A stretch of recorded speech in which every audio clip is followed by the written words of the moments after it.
Šiandien turime svarbių naujienų iš Ukrainos.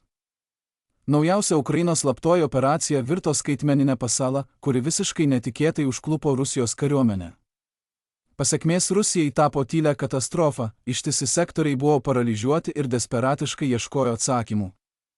Ukrainiečių hakerių grupė 256 kibernetinio puolimo divizija vykdo kibernetinės atakas prieš Rusijos vyriausybę ir kariuomenę ir dabar jie smogė dar kartą.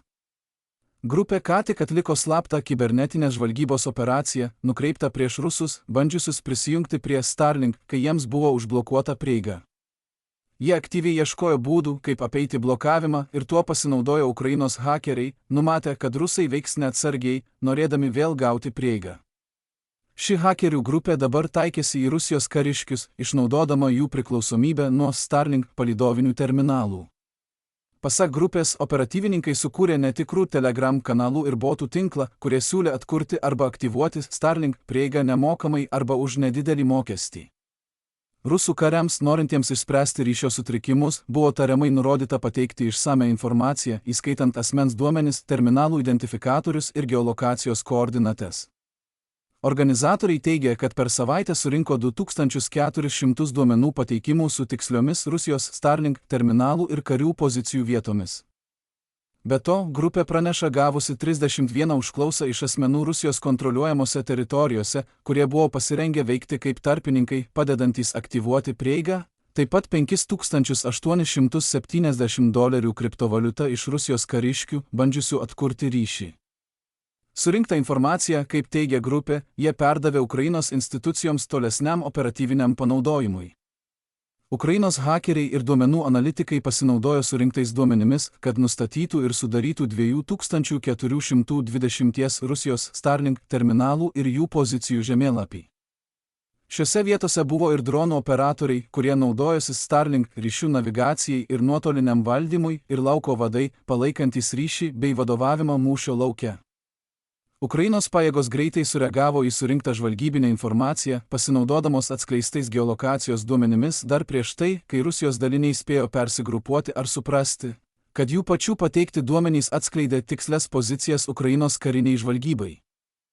Ši informacija buvo panaudota koordinuojant smūgius į vadavietės, dronų valdymo centrus ir logistikos objektus, taip sustiprinant Ukrainos kontrpuolimo operacijas Stepnohirskio, Huliaipolės ir Dnipropetrovsko sektoriuose.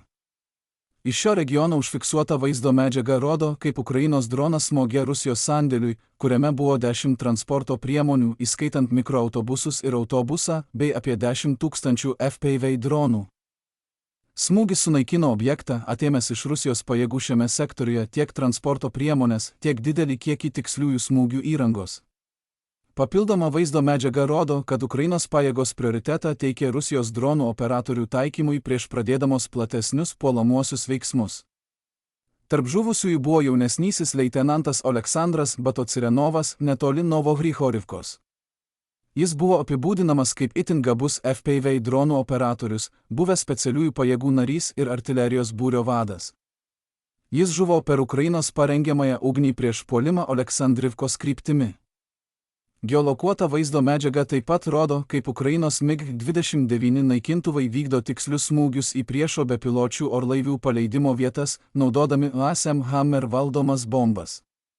Per vieną smūgį Huliaipolėje vienas bomba nukrito šalia taikinio, o kita pataikė tiesiai į jį.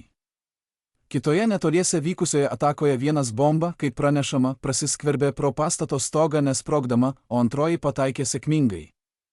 Atskirame geolokuotame įraše taip pat matyti, kaip Ukrainos MiG-29 taikosi į tiltą Vasilyvkoje su ASM Hammer bombomis. Tiltas, kurį neseniai atstatė Rusijos pajėgos, buvo naudojamas logistikai Stepnohirskio kryptimi palaikyti. Kai Starlink jau buvo išjungtas Rusijos pajėgoms, situacija dar labiau pablogėjo, kai Ukrainos smūgiai sunaikino pačius operatorius ir vadavietės priklausomas nuo šios sistemos. Dronų įgulos, bepiločių orlaivių paleidimo vietos ir logistikos maršrutai buvo sunaikinti, dar labiau sustiprinant ryšių blokadą ir smarkiai sumažinant mūšio lauko valdymą, žvalgybos galimybės bei logistikos koordinavimą paveiktose sektoriuose. Šie parengiamieji smūgiai ne tik mažina Rusijos puolamąsias galimybės, bet ir silpnina jų gynybos efektyvumą. Ypač svarbu tai, kad Ukrainos pajėgos dabar vykdo kontratakas į šiaurę nuo Huliaipolės. Tai tapo įmanoma būtent dėl šių smūgių, kurie atėmė iš rusų logistiką, dronus ir jų operatorius.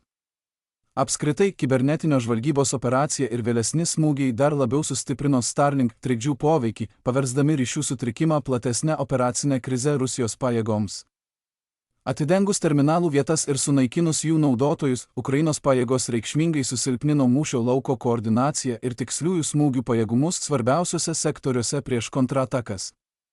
Tikėtina, kad bus surengta papildomų smūgių, nes analitikai toliau išnaudoja surinktus geolokacijos duomenis, taikydamiesi į likusius terminalus ir logistikos maršrutus. Rusijos daliniams desperatiškai bandant atkurti ryšį ar ieškant alternatyvų, jų vadovavimo struktūra susiduria su vis didėjančiu paralyžiumi ir nuolatiniu pažeidžiamumu Ukrainos dronų bei aviacijos smūgiams. Jei norėtumėte sužinoti apie kitus svarbius šiandienos įvykius, kurių nespėjome aptarti šiame vaizdo įraše, būtinai apsilankykite mūsų interaktyviame naujienų žemėlapyje. Nuorodą į mūsų interaktyvų žemėlapį rasite aprašyme žemiau. Ačiū, kad žiūrėjote šią apžvalgą ir ypatinga padėka visiems, kurie jau seka mūsų interaktyvų žemėlapį.